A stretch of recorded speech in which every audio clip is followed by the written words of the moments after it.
Imagine driving down the road, minding your own business, when suddenly a police officer pulls you over. But instead of just a routine stop, this officer accuses you of driving a stolen car. You, a black judge with a career built on justice and integrity, are treated like a criminal on the spot. The officer doesn't know who you are, but you do. You flash your judge's ID, and in a single moment, you end his career forever. This is the story of how one moment of arrogance changed everything. Judge Lillian Wright had spent her entire life fighting against the odds. As a black woman in a predominantly white and male-dominated profession, the road to becoming a judge had not been easy. She had worked tirelessly through law school, overcoming the challenges of systemic bias, financial hardship, and even personal doubts. But she had always believed that justice could prevail and that she could make a difference in the world. Her passion for law and equity had been nurtured by her parents, her father, a civil rights lawyer who had fought for justice in the 60s and 70s, and her mother, a school teacher who instilled in her a love for education. As a child, Lillian had seen firsthand the difference that the law could make when wielded by someone with integrity. Her father's stories about standing up against discrimination had sparked a fire in her. She grew up with a strong sense of justice and a commitment to upholding the law, no matter what challenges lay in her path. By the time she was appointed as a judge, Lillian had earned the respect of her peers. She was known for her fairness, her ability to listen, and her unwavering dedication to justice. She had earned her place at the bench, not because of anyone's help, but through sheer willpower, sacrifice, and hard work. But even as she stood as a figure of authority in the courtroom, she often found herself battling the subtle and overt forms of racial discrimination that lingered in the legal system. She faced challenges every day that others didn't, but none of that ever deterred her from doing what she loved. On the day the incident occurred, Lillian had just wrapped up a particularly emotional case. A long, tiring day in court had left her mentally drained, but she had one final stop before heading home. She decided to drive herself. She loved her independence, the ability to go where she wanted without needing anyone's permission. She loved her car, a luxury vehicle that she had worked hard for, a symbol of everything she had fought for and earned. Little did Lillian know, this routine drive was about to turn into one of the most defining moments of her career, a moment that would change everything. As she cruised down the city streets, her mind still focused on the events of the day, she didn't notice the police car following her. But suddenly, flashing red and blue lights illuminated her rearview mirror, pulling her attention to the rear of her car. Her first thought was confusion. She had done nothing wrong. She hadn't been speeding or breaking any traffic laws. Yet the officer behind her was signaling for her to pull over. Lillian slowed down, moving to the side of the road. She rolled her window down, preparing for what she assumed would be a routine stop. However, when the officer approached her car, there was something about his demeanor that immediately set off a red flag. The officer, David Matthews, didn't greet her as one might expect. He wasn't polite or professional. Instead, he immediately raised his voice, commanding her to step out of the vehicle. "Ma'am, I need you to step out of the car," Matthews ordered, his voice cold and stern. Lillian's eyebrows furrowed in confusion. What was going on? "Officer, I haven't done anything wrong. Is there a reason for the stop?" she asked, her voice calm, but a little unsure. She was used to handling difficult situations, but this felt different. "You're driving a stolen vehicle," Matthews declared, his voice sharp and accusing. "I'm going to need you to step out of the car. Now." Lillian's heart skipped a beat. A stolen vehicle? She couldn't believe what she was hearing. Her car, her prized possession, had been flagged as stolen. That didn't make any sense. She had purchased the car legally and had all the paperwork to prove it. "Excuse me, officer," she said, trying to keep her voice steady. "This is my car. I've owned it for years. It's not stolen." But Matthews was having none of it. His eyes narrowed as he looked her over with a look of disbelief. "Don't lie to me. I've seen your kind before.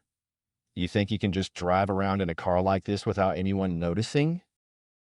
Lillian was taken aback by his words. His tone wasn't just rude, it was loaded with prejudice. He wasn't just accusing her of driving a stolen vehicle. He was implying something deeper, something rooted in racism and assumption. He had assumed that she didn't belong in the luxury car she was driving. It was as though he couldn't fathom the idea of a black woman driving a car like this. In that moment, Lillian felt a familiar anger rise in her chest. This wasn't just about the car. This was about something much bigger. It was about the systemic bias that people like Matthews brought into their jobs every single day. Lillian had fought her entire career to overcome such obstacles. But now, it seemed, the system had come to her, testing her integrity, her dignity, and her very right to exist without being judged. But Lillian was calm. She had spent years in the courtroom, and she knew exactly what to do.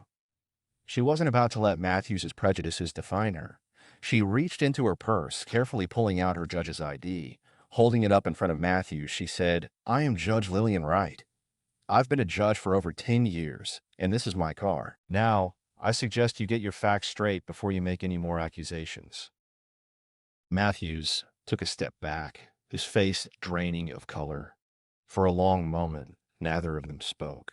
The arrogance in his demeanor was gone, replaced by stunned silence. He had just insulted a sitting judge, someone with the very power to end his career in a matter of seconds. He had no idea who he was dealing with. Lillian didn't give him a chance to recover. She kept her composure, maintaining her position. "I'm recording this conversation, and I'll be reporting you," she said, her voice steady.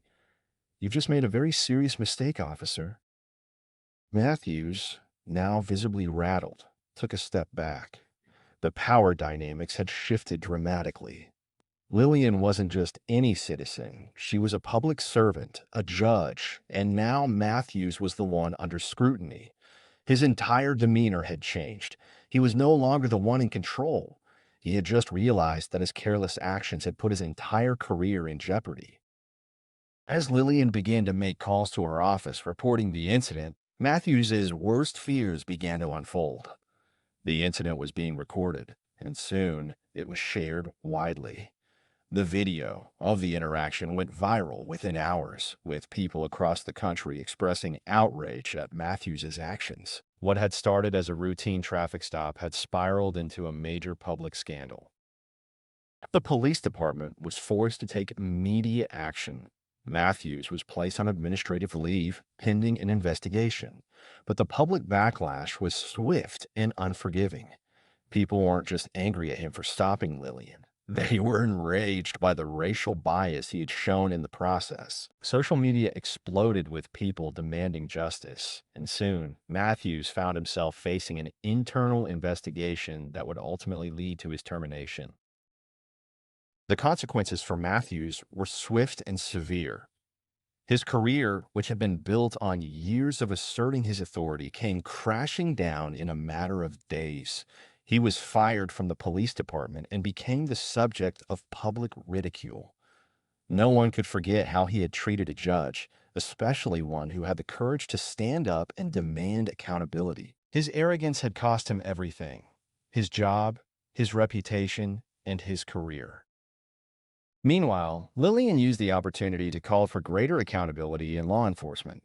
She had faced many instances of bias throughout her career, but the incident with Matthews pushed her to speak out even more forcefully. She advocated for reforms in police training, specifically targeting racial profiling and bias, and calling for greater transparency and community trust. Lillian's bravery was widely praised, but she knew that this moment was bigger than just her personal victory. It was about the system, about using her voice to bring about real change. She didn't just want justice for herself.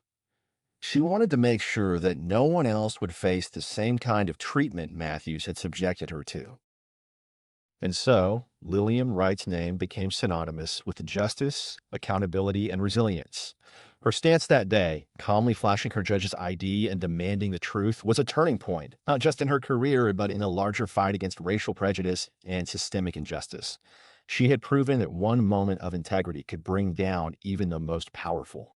And in doing so, She showed the world that justice was not just something she upheld in the courtroom, it was something she lived by every day. Before we dive deeper into this jaw-dropping story, hit that like button, subscribe to the Black Visionaries family, and get ready for a twist you won't see coming. And hey, if you're rolling with the Black Visionaries family, you already know what to do.